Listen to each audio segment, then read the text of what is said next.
Real Tom Jerry'ni görürük burada.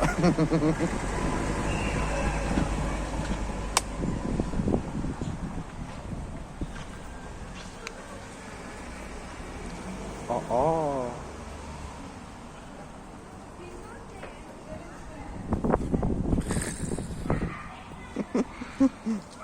Hadi geçelim.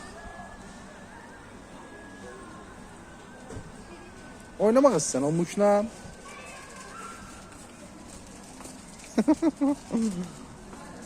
Sen bununla oynamak istersen. Ne düşünüyorsun o barada?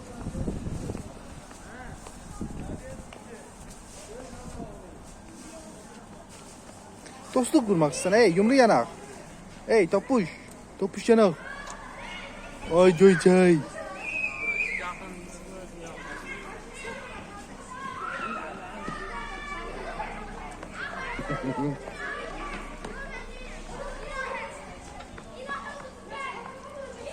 Bu sıçovul bir şeylerden qorxmur.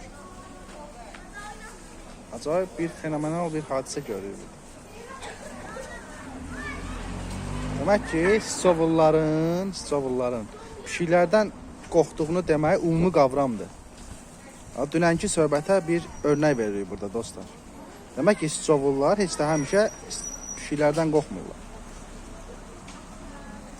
Gördünüz, bax, şəxsi təhsillə bir şey öyrəndik. Dünənki söhbəti xatırlayırsınız, xatırlayın.